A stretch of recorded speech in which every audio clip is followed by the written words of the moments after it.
Alaikum wa rahmatullahi wa barakatuh, brothers and sisters, once again here in the heart of London, covering the 42nd Arbaeen procession, here to commemorate Abi Abdullah Al Hussein alayhi salam's martyrdom and his 40th day after his martyrdom, brought to you by Imam Hussein TV 3. And joining me right now, as the Mashayikh have gone and are making their way and then returning, joining me is none other than a friend of mine who I spent Muharram in Karbala with, and I spent Arbaeen with, Sayyid Ali and Nawab. Assalamu alaikum, Sayyidina. Assalamu alaikum wa rahmatullah. How are you? Alhamdulillah Rabbil Alameen. Alhamdulillah. You look a bit tired. It's the love of Hussein. This is the service of Hussein. Regardless of where we are, we continue to serve Abi Abdullah Al Hussein. And we don't look at our strength or our weakness, or physically or spiritually or emotionally. If we are able to serve, we do everything, and we go to the furthest of extents for Abi Abdullah Al Hussein and for the Zawar and the pilgrims of Sayyid al-Shuhada and Rasulullah sallallahu alayhi wa alihi wa sallam. Now Sayyid, you've experienced Muharram multiple times. You've experienced Arbaeen multiple times. What does it feel like for you when you're there? When you're sitting there and you just think that exactly 1,000 and something years ago, in this spot, this is where he was beheaded. Let me ask you that question. When this Muharram, the first night, you were standing there on the roof of Imam Hussein Studios, and as soon as that red flag came down,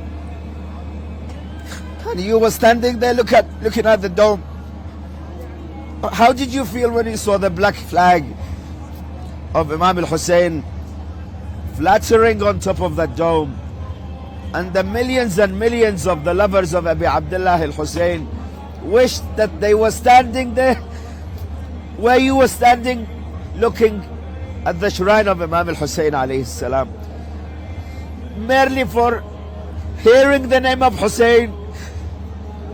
Your heart breaks, let alone standing there in front of the shrine of Imam Al Hussein alayhi salam. Now we are in London, or regardless of where we are, we don't say that we are in London or we are in Canada or we are in Africa and we're serving. No, for us, for me personally, today when I am serving the Zawar of Imam Al Hussein, and Allah is my witness, that I feel the same way as I had felt when I was in Karbala, serving the Zawar and the Mashayikh and the visitors of Karbala and the visitors of Imam Al Hussein alayhi salam. Allah knows that I have the same feeling in my heart, the same burning effect and the same emotional effect that I have in Karbala, I have today in London, in the heart of London, when I am serving the thousands and thousands of the Zawar of Imam Al Hussein salawatullahi wa salamuhu alayhi. You know, it's very difficult. And I know people hear this all the time. It's very, very difficult for you to describe the feeling when you're in Karbala, when that red flag has gone down and the black one is starting to go up. Because every moment that it takes between the black flag to go up, you have this sense of hope. You have this sense of wishing that maybe, that split second, that maybe I am in this land, I could prevent something from happening. And you fall into this thinking, and you fall into this new dimension where you really believe he's in front of you, and you really believe that you can do something to prevent him from being slain in Karbala, but then you just snap back to reality. And you snap back to reality and you just think it's done. It's gone. The changing of the flags, it's as if it was yesterday.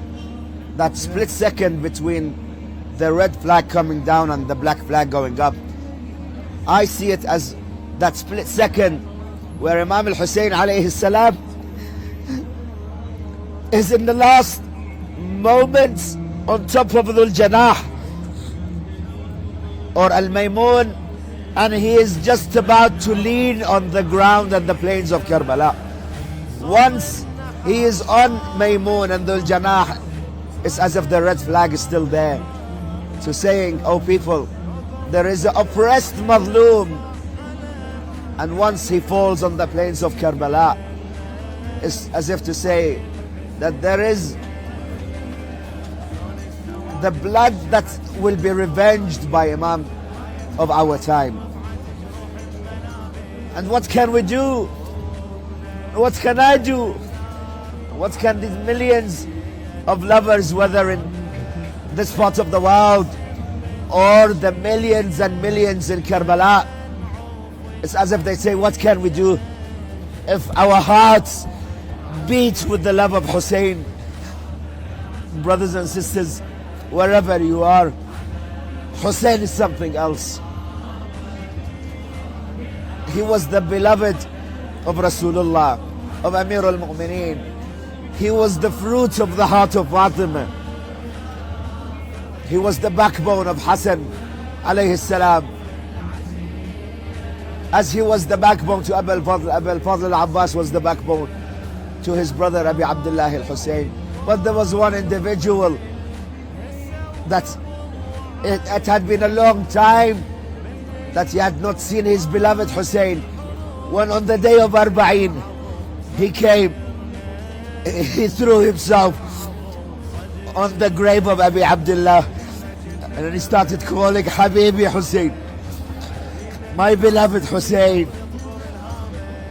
I am not used to calling out your name and not hearing a reply. Habibi Hussein, wa anna laka bil jawab. Jabir answers himself, oh Jabir, how did you expect this Hussein to reply back to you when his head was severed, when they separated his head from his body? And Jabir throws himself and lies there and faints on the grave of Abi Abdullah Al Hussein.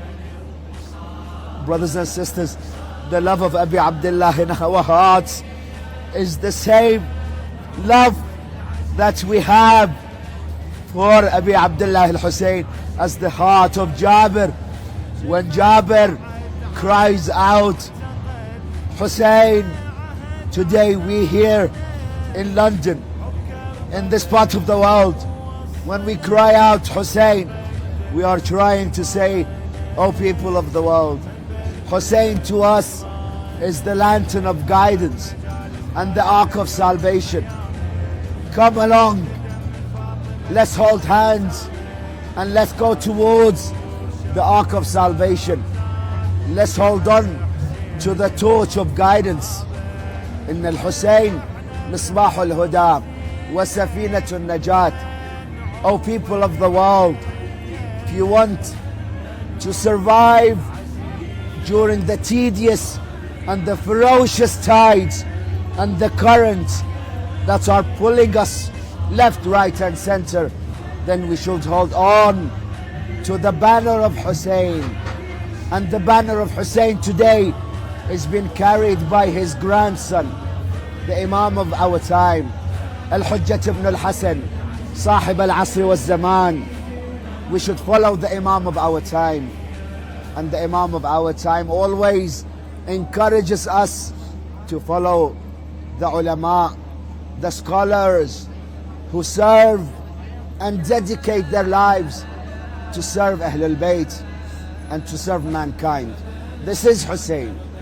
Brothers and sisters, wherever you may be. The message of Hussein started in the year 61 AH and will remain and will continue until eternity. There will not be a day that the world will never hear the call of Hussein. There will never be a day that the humanity, regardless of their faith or their creed or their religion, will never be able to see the flattering banner of Abi Abdullah Al Hussein on the dome in Karbala. Brothers and sisters, I call you and I plead to you and I encourage you to come and read about the Abi Abdullah Al Hussein. Educate yourselves. He is one of the role models, let's say. He is one of the free thinkers of the world. He is the one that guides and will continue guiding mankind towards freedom of rights, towards freedom of speech, towards freedom of belief, and freedom of expressing yourself. In Islam, under the banner of Abi Abdullah Al Hussein, you are free to express your faith and what you want to practice. La ikraha fi din. Allah subhanahu wa ta'ala in the Holy Quran says you are free to express and to practice as long as you are respecting one another. And his father, Amir al-Mu'mineen, the commander of the believers, Ali ibn Abi Talib, he is the one that sends his letter to Malik al-Ashtar saying, "Oh Malik, those people that you are going to lead, treat them as if they are two of a kind. One is they are your brothers in faith or your equals in humanity." Brothers and sisters, this is the religion of Hussein. This is the creed of Hussein, salamullahi alayhi.